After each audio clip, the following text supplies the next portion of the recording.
चलिए दादाजी। चलो बेटा। अरे कहाँ जाते नहीं सभे? हमने ना बताओ जाए कि हमने कहाँ जाता नहीं जा। बोली हम मत। दादी दादी दादी ये सीक्रेट बा, हमनी के दादाजी के साथ घूमे जात पानी। अच्छा ठीक बा, हम क्यों से न बताए कि तू दादाजी के साथ घूमे जाता रहा। जल्दी चला। जी दादाजी। आए बैठी। बैठ जा बैठ जा बैठ जा बैठ जा। आओ अमन बैठो।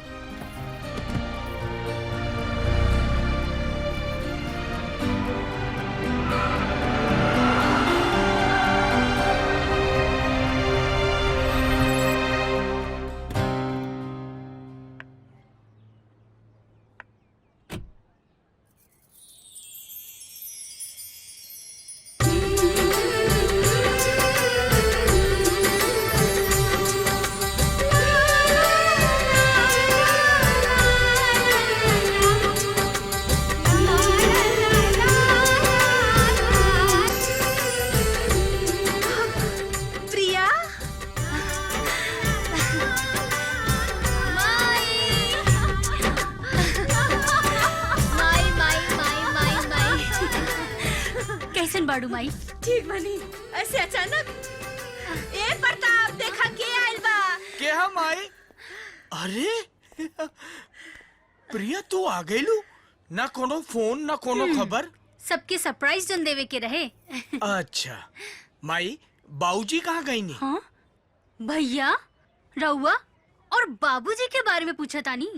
हाँ वो काहे हम अपन बाबूजी के बारे में ना पूछ सके नी। अरे प्रिया तू कब आइलू? ई घर के रंग कुछ बदलल नजर आवता। वही तो बा जवन रहे। भैया हम ई रंग के बात ना कर रहल बानी, घर के माहौल कुछ बदलल नजर आवता। जौन कुछ भी हो रहा बा बहुत अच्छा हो रहा बा। माई तू खुश बाड़ू? तोहरा के इतना साल बाद खुश देख के अच्छा लग रहा बा। माई बहुत जोर से भूख लागल बा, अंदर चली ना। हाँ चलो नाश्ता तैयार बा। मोहन घर चल। मोहन घर चल। मामा आया है। मिठाई लाया है। अरे दादाजी ये लोग यहाँ बैठ के का करत बाड़े? ये लोग पढ़ाई करत ताड़े। हमनियो असही स्कूल में बैठ के पढ़त रहे जमीन पर। तब बरसात में कैसे जात रहला? बरसात में स्कूल बंद रहत रहे। ये कैसन स्कूल है? दादाजी कुछ करे ना। अरे अमन दादाजी हमें क्या करी है?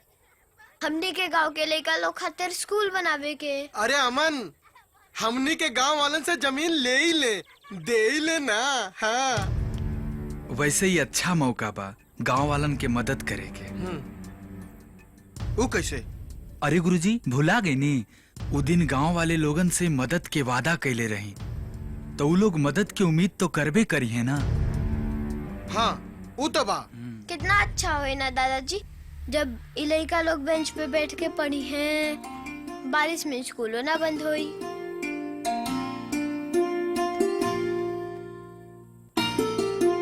ठीक है मन लगा के पढ़िया, और जब जब तुम्हारी छुट्टी हुई हम प्रिया तू बुआ जी कब आइलू? का बाबूजी जेकरा के देखा वो हमरा से इहे सवाल करता। अरे अचानक बिना बतौले आइलू तो यह ना पूछी सब। वैसे जब से हम घर में आयल बानी हमरा के लागता हम कोनो दूसरा घर में आ गई नी। हाँ बेटी बदलाव तो भइला, काम सब प्रताप और विक्रम संभाल ले बाड़े। अब हम आजाद हैं अपना पोता के साथे खेले खातिर। अमन के साथ बाबूजी का अच्छा टाइम पास हो रहा बा। देखा कितना दिन हो गई फैक्ट्री भी ना आइले। आजकल जमीन की खरीद फरोख्त में भी कहाँ आवे ना। जब हमार दोनों बेटा समझदार और जिम्मेदार हो गए बाड़े तो हमरा के फैक्ट्री गईला के का जरूरत है? अब तो हमरा के पक्का लागत बा कि हमरा घर में केहू जादू टोना कर देले बा। प्रिया ऐसा बात ना करे के, नाश्ता करा। वैसे इतना परिवर्तन आयल कैसे? अरे हऊ देखा हऊ जन वहाँ से आ रहा बाड़े ना, सब कुछ वही की वजह से भइल बा।